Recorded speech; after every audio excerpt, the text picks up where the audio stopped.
President Shahabuddin Chuppu তার কিছু কুকীর্তির কথা মাননীয় স্পিকার হাউসের সামনে তুলে ধরছি। তিনি দুদকের কমিশনার ছিলেন।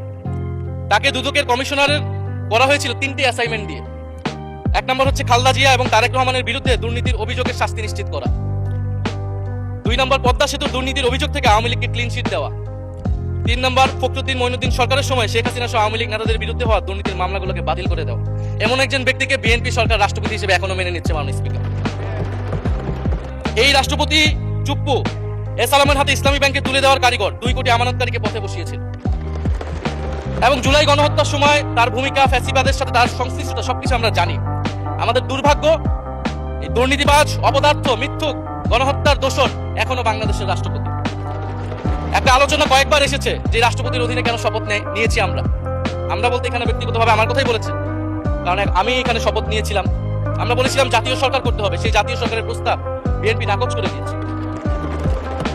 আমাদের সামনে আরেকটা অপশন ছিল ক্ষমতা আর্মির হাতে তুলে দেওয়া।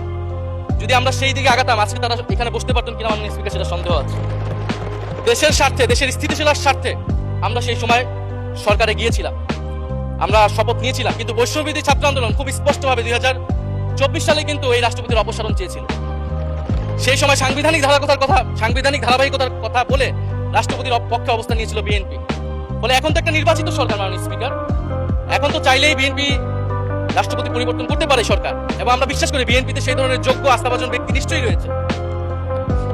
এবং সরকার দলের সদস্য অনেকে গৌরবের সাথে বলেছেন যে যেই রাষ্ট্রপতি জিয়াউর রহমানের বিরোধিতা করেছেন সেই রাষ্ট্রপতি এখন জিয়াউর রহমানের প্রশংসা করছে।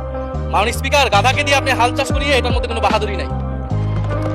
এটা আপনাদের দেউলিয়ত্ব, সরকারের দেউলিয়ত্ব যে সরকার এখনো রাষ্ট্রপতি পরিবর্তন করতে পারছে না মাননীয় স্পিকার।